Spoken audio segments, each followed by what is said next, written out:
areas too, and we need that here. Of course, number one, jobs, water. You know, without jobs, we don't have a tax base. And so just having a bedroom community doesn't do it. And I know a lot of folks don't want to see growth. They want to leave it as is. You know, I've got here now, I want the gate closed, I don't want anybody else moving here. And that's fine to have that opinion. But any history you've seen anywhere in the world, and there's a town in California that went through this, that actually stopped growth because they were scared. And the pricing of the housing went through the roof, and then it died. And the town basically died, ended up going bankrupt, and so that doesn't work either. So we don't need to have a prison down here. We don't need to have a General Motors plant, absolutely not. But on the flip side, we do need some jobs, folks. And so, you know, water is constantly a concern, especially as droughty as it's been. I'm very worried about water right now. But you know, and there are some road situations. I'm sure we're going to have those questions in a minute. So. Thank you, Tom. John, I'll repeat the question. What do you think are the major issues facing the unincorporated communities in Yavapai County, and how would you partner with those communities to address those issues?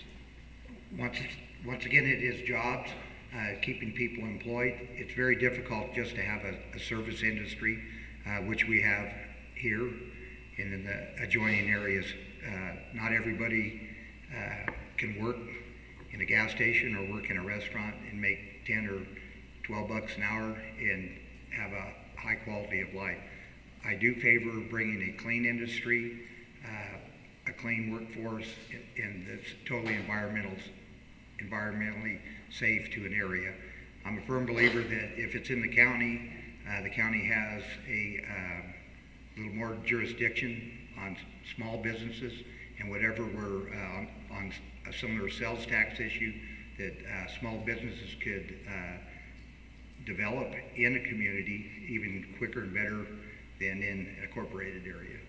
I would like to see more jobs and just more economic development. Thank you, John. Martin, I'll repeat the question for you. What do you think are the major issues facing unincorporated areas in Yavapai County? And how would you partner with the communities to address those? Thank you. I feel like I'm going to be a watchdog of federal policy. It's really concerning me, some of the issues, some of the policies that are happening just in the last 2 weeks to our nation. And private property rights are very, very important to me in the rural community like Yavapai County.